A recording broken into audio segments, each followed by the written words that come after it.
aí, meu povo, como é que vocês estão? Tudo bem? Eu espero que vocês estejam bem, espero que vocês estejam se cuidando aí, cuidando dos seus, porque a gente está com mais de 400 mil mortos nesse negócio. A gente está triste, principalmente porque hoje foi um dia que a gente perdeu uma pessoa bastante conhecida aí, que foi o Paulo Gustavo, humorista, infelizmente. Mas a gente começa um pouquinho essa aula com essa música do George Harrison, que é uma música assim meio riponga, meio transcendental, porque na verdade a gente vai falar um pouco sobre a história da ciência, sobre como que os caras começaram a pensar como que todo o universo é formado, por que que o universo tem todas essas coisas. Então essa música é bem legal porque ela tem um tom assim meio religioso, né? Meio, eu quero te conhecer, Senhor, aquela coisa toda. Porque a gente vai ver que muitas das coisas que os caras lá na Grécia pensavam se assemelhavam a alguma coisa assim meio religiosa, beleza? Então a gente vai começar a ver algumas coisas que são importantes para a gente conhecer, principalmente porque que a gente pensa sobre algumas coisas da natureza hoje, certo? Então beleza, pronto, chega de musiquinha. Bom, pessoinhas, então a gente teve uns probleminhas aí com as aulas, né? Principalmente o pessoal do primeiro eletro, o pessoal do primeiro info nem tanto, mas o pessoal do primeiro eletro teve aí um probleminha com as aulas. E a gente, eu estou fazendo aqui um pouco dessa aula síncrona e tal, que é para vocês terem uma ideia de como que a gente vai fazer a evolução desse pensamento todo nosso aí, certo? Bom, a primeira coisa que a gente precisa compreender é o seguinte, é que a gente começou a discutir um pouco sobre o que é a ciência, né? Então a gente falou que a ciência é o estudo da natureza, é o estudo do universo e tal. Então, as áreas que estão ali dentro da ciência da natureza, física, química e a biologia, que são as básicas, e as que vêm de penduricalhos, né, que são a astronomia, a geologia, a geociência, a meteorologia, a oceanografia, então todas essas outras áreas, elas bebem um pouco na fonte da física, da química, da biologia, para explicar esses fenômenos todos que acontecem em todos esses lugares, sejam os fenômenos geológicos ou geocientíficos, ou os fenômenos oceanográficos, ou os fenômenos meteorológicos, tudo isso tem uma mistura entre física, química e biologia aí, que é importantíssimo da gente saber. Mas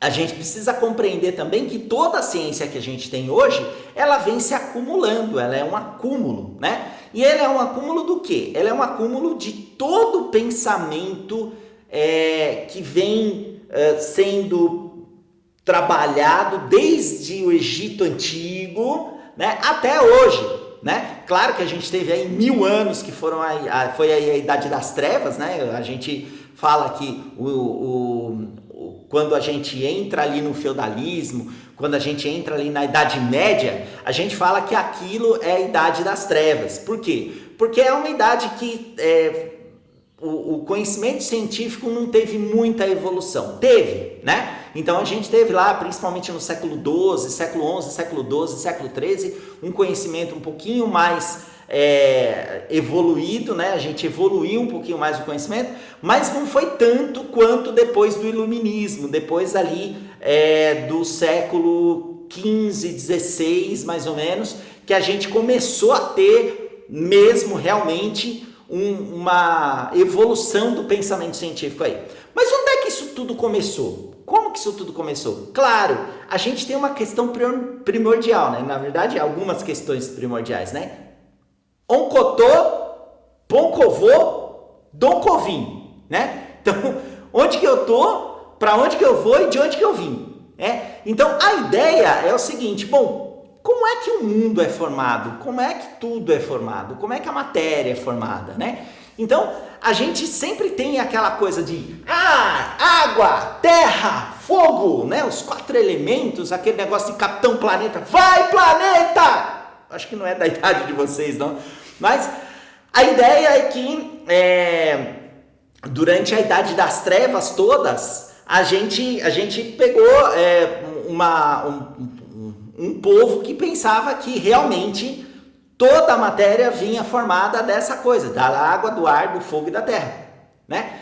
E ainda tinha um quinto elemento aí que a gente vai ver depois, tá? Mas como é que começou isso tudo? Bom, a ciência, na verdade, ela começou lá né, tem indícios aí que ela tenha começado lá no Egito Antigo, na Mesopotâmia, na Babilônia, né? Lá na parte mais antiga da história da humanidade, que é exatamente com a invenção da escrita e com a visualização dos fenômenos terrestres, né? Principalmente a visualização dos fenômenos terrestres, dos fenômenos astronômicos, às vezes também, né? Para gente formar o que a gente chama hoje de calendário, né? Eu preciso saber quais são os dias que eu posso plantar, eu preciso saber quais são os dias que eu posso colher, né? Então, principalmente no Egito, essa coisa do calendário foi um negócio muito mais observado. Mas por quê? Porque lá eles tinham duas épocas que eram extremamente importantes. Era a época da cheia do Rio Nilo, que era quando eles conseguiam plantar, e aí eles plantavam ali trigo, eles plantavam ali cevada, eles plantavam ali arroz não, mas trigo e cevada para fazer os pães, para fazer as coisas para os caras comerem, né? E a hora deles colherem era a época das vazantes do Nilo, né? Quando aquela cheia toda do Nilo vazava, né? Por isso que chama vazante, né? E aí os caras conseguiam colher tudo aquilo que eles plantaram, certo? Bom, mas como é que os egípcios pensavam que era o universo, né? Como é que os egípcios pensavam que era tudo isso aí? Os egípcios, eles pensavam que o mundo era formado exatamente por uma grande massa infinita de água, né? E tudo que era formado, toda a terra, toda coisa, era condensação dessa água toda, né? Os babilônios, eles também pensavam a mesma coisa, certo?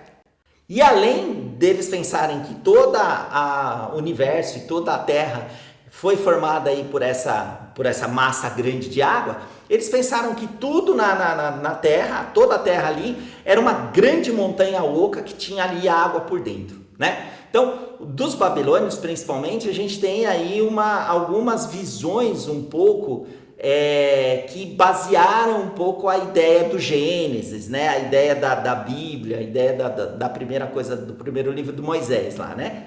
Então, no caso dos babilônios, os babilônios eles pensavam dessa forma aí. Bom, tinha os hindus também, né? Os hindus eram mais, eles trabalhavam muito mais com a coisa da matemática e muito menos com esse negócio da observação do universo, da observação dos céus e dessa coisa toda, né? Quem realmente pegou isso tudo e deu uma compilada, e claro que com umas viajadas aqui, umas viajadas ali, foram os gregos, né? Então, os gregos é que começaram a pensar muito nessa coisa de do que tudo é feito, como que o mundo é, por que o mundo tem essa movimentação, por que as coisas passam ali, né? Eu vejo o sol passando, eu vejo as estrelas passando, eu vejo coisas que os egípcios antigos já viram, né? Planetas, que na verdade na época eles não chamavam de planetas, eles chamavam de estrelas errantes, que elas iam, depois elas voltavam, depois elas iam de novo. Como é que era isso, né? Então os gregos começaram a sintetizar muito isso. Mas no nosso caso aqui a gente está falando o seguinte: opa, peraí, como é que as coisas são feitas? Do que é que elas são feitas? Certo? Então, é assim, quando é que começa essa coisa dos gregos pensarem muito nessas ideias, nessas histórias, né? Os gregos começam lá a partir do século V a.C., que é chamada a Idade de Ouro da civilização helênica, né? Que é a civilização grega ali, né? E eles começam a pensar um pouco sobre essa coisa de como é que tudo é feito, de onde surgiu tudo e essa coisa toda, né? Então, na Grécia, a gente tem ali algumas escolas de pensamento. E aí, nesse caso, a gente tem uma das escolas principais, que é a escola jônica, que tem 4 carinhas ali que são os mais principais dessa escola jônica, né? Tem o Heráclito de Éfeso, tem o Tales de Mileto, tem o Anaximandro e tem o Anaxímenes, né? Vamos começar pelo Tales. O que o Tales pensava? O Tales pensava que tudo era feito do elemento água, né? E todas as coisas eram formadas de condensações e rarefações desse elemento, né? Então, quando você condensava a água, você tinha outras coisas, como a terra, por exemplo, né? Se você rarefazia um pouco, né? Se você pegava essa água e condensava não, mas rarefazia ela, então você teria vapor aí no meio, né? Então, tudo era formado por esses elementos aí que eram formados, segundo ele, a partir da água. A gente sabe que hoje terra não tem nada a ver com água, né? Água é água, terra é terra, né? Já o Anaximandro pensava que tudo vinha de uma matéria, né? Uma matéria extensa, infinita e tal, e tudo era formado daquela matéria. Ele não sabe do que é feito aquilo, se é água, se é ar, se é fogo, se é terra, se é vapor, se é... Ele não sabe o que é. Ele diz que é uma matéria infinita, né? E tudo que a gente conhece na natureza é formado por essa matéria. Já o Anaxímenes, ele pensava que tudo era formado a partir do ar, né? Então o ar se condensava, e aí formava água, que se condensava mais e formava terra, né? E tudo aquilo era formado por ar. Inclusive, o ar, ele era um elemento que segurava todos os corpos celestes lá. Então, por exemplo, o Sol era segurado por uma camada de ar e vapor bem grossa, bem densa aqui embaixo. As estrelas também. O que segurava as estrelas, o Sol e os errantes, né? As estrelas errantes ali, os planetas, eram grossas camadas de ar que eles passavam por elas ali, e o Sol, ele tinha o calor dele formado pelo atrito entre esses discos, né, que estavam por ali e essa camada de ar. Olha que coisa, né?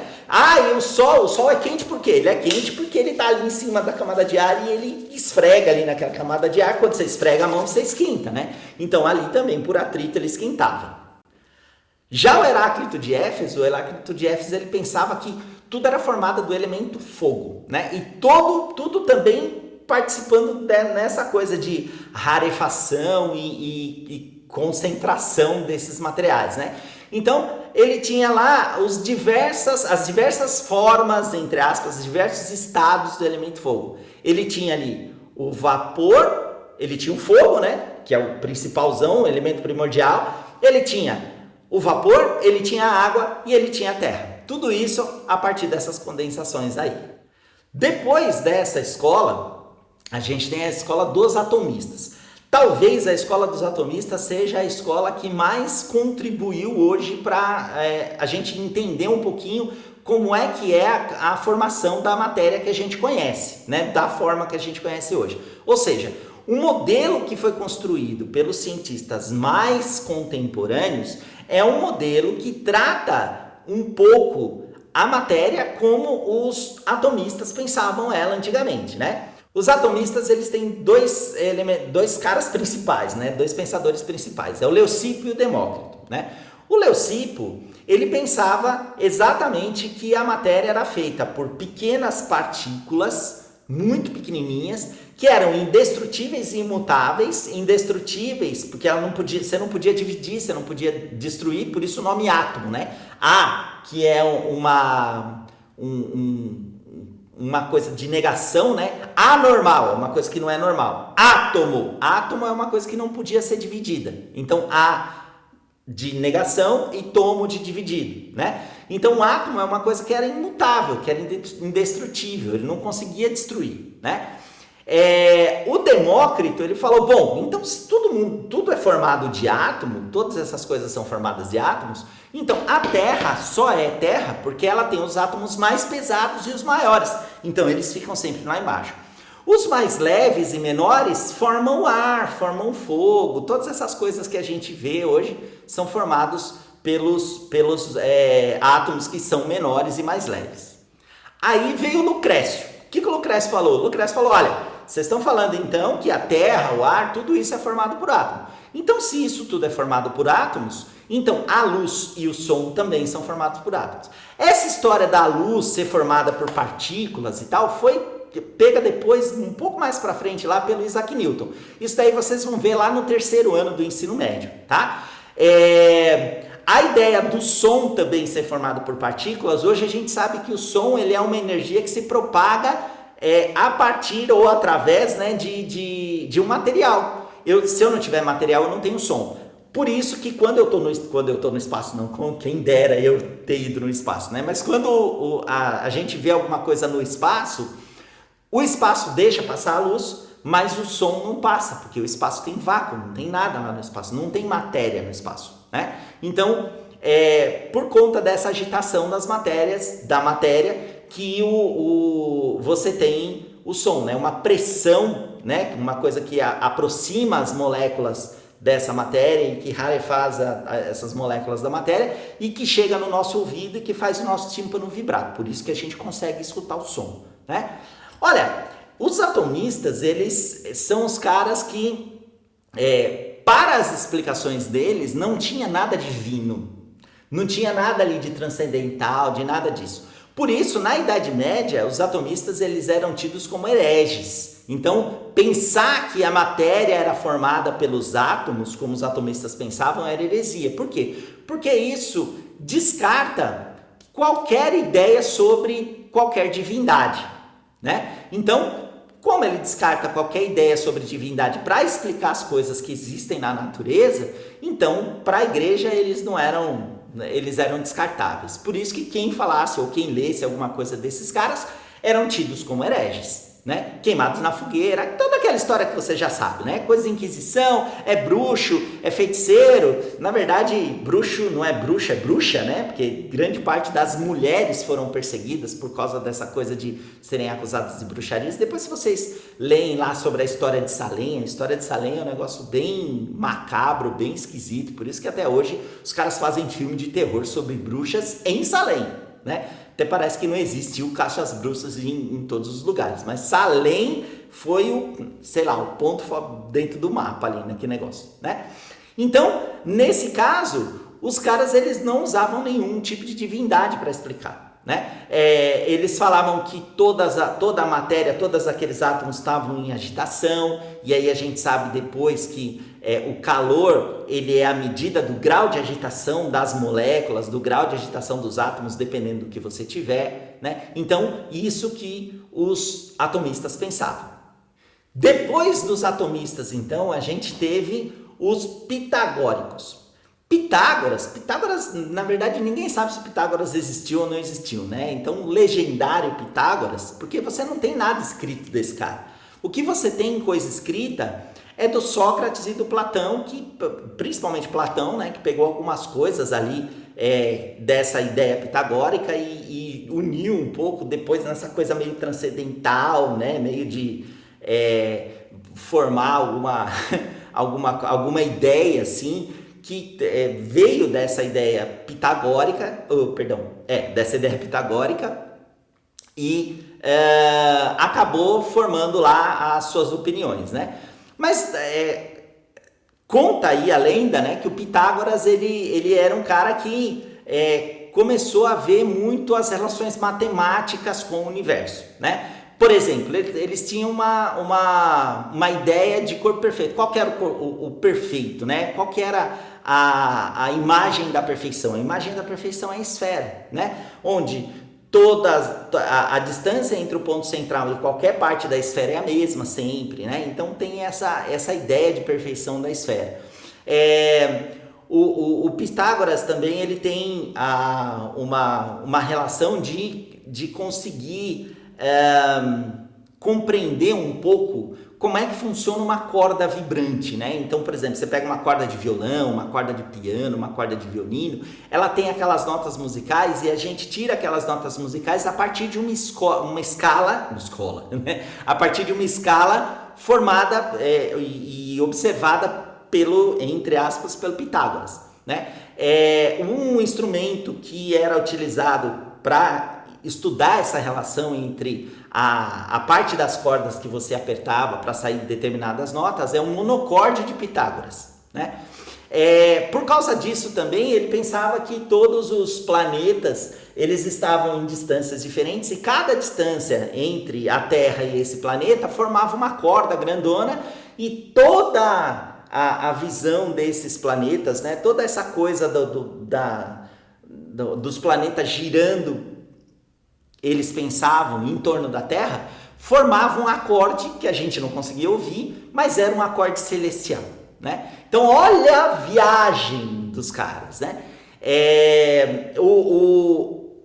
Junto com Pitágoras, aí depois do Pitágoras veio Sócrates, né? Que pensou mais sobre as relações de pensamento e muito menos sobre as coisas da natureza, mas o Platão começou a falar um pouco sobre as coisas da natureza.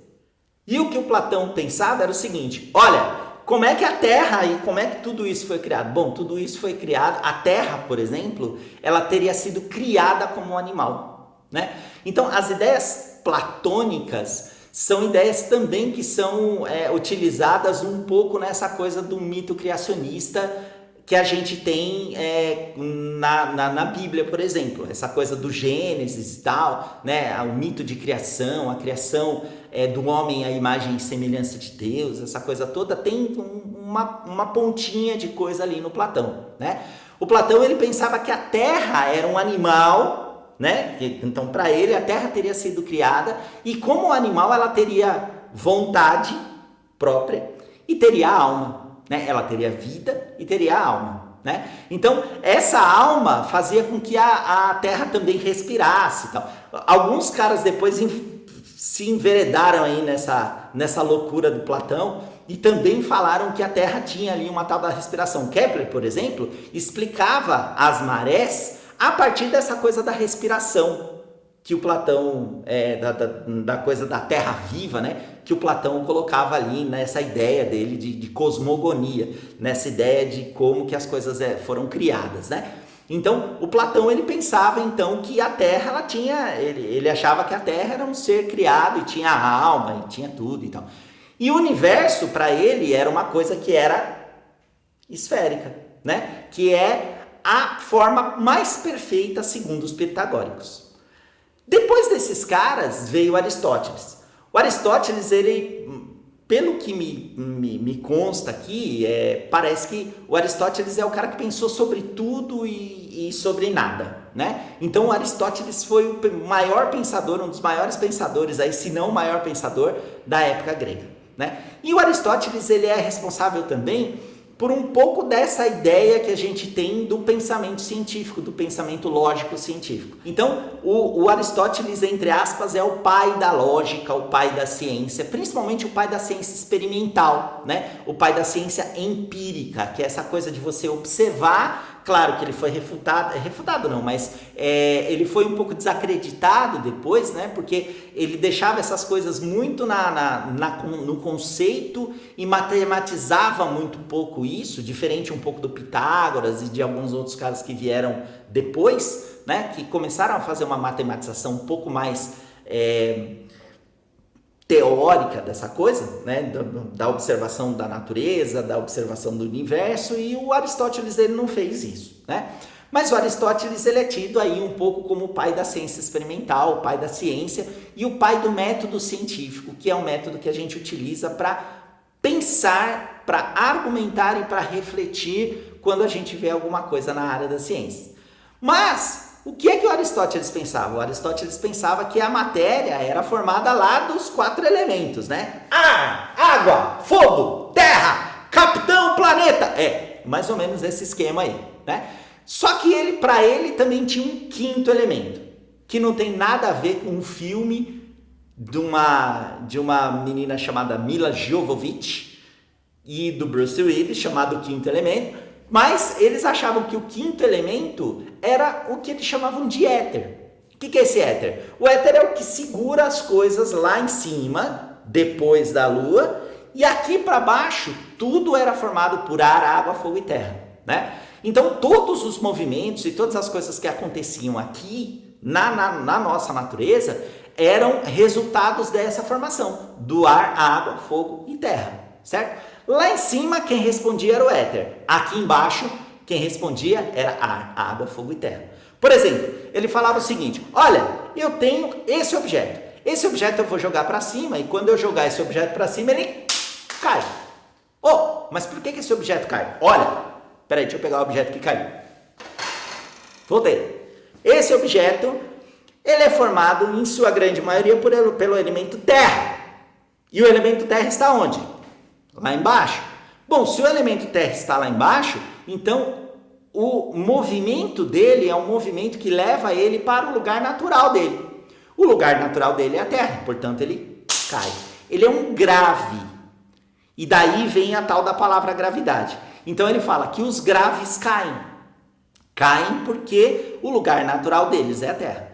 Assim como a fumaça sobe, porque o lugar natural da fumaça é o ar. E o ar ele está aqui, né? Assim como o fogo também sobe, porque o lugar natural dele é o sol, e o sol está lá, então ele tende a ir sempre para o lugar natural. Então toda essa ideia de como que as coisas são formadas, elas provêm exatamente dessas ideias mais ou menos malucas dos gregos aí. Hoje a gente tem uma visão um pouco mais moderna sobre essa coisa de como que a matéria é formada, porque a gente teve a partir desses gregos, principalmente dos atomistas lá, do Demócrito, do Leucipo, a gente teve uma evolução do conhecimento científico, a descoberta de partículas muito pequenas pelo Thomson, pelo Rutherford e por outros caras aí, que a gente vai ver ao longo aí dos cursos de física que vocês terão, e hoje a gente tem uma visão de matéria um pouco diferente, certo? Bom, para isso vocês têm uma atividade. Qual é a atividade que vocês vão ter que fazer? A atividade que vocês vão ter que fazer é a seguinte. Olha só, eu sei como é que os caras pensavam a matéria lá. Mas qual é o último modelo e quem pensou o último modelo de formação da matéria hoje? Né? Quais são os responsáveis pela formação do último modelo da formação da matéria hoje?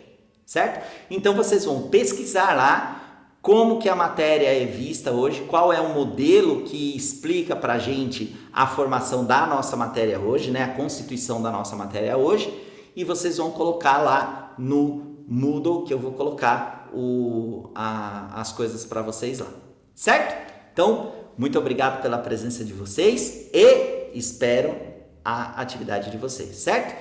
Principalmente, então, na semana que vem, a gente tem, então, aula um pouco sobre o que a gente vai fazer ao longo desse ano, que é eletricidade, certo? Então, muito obrigado e até mais!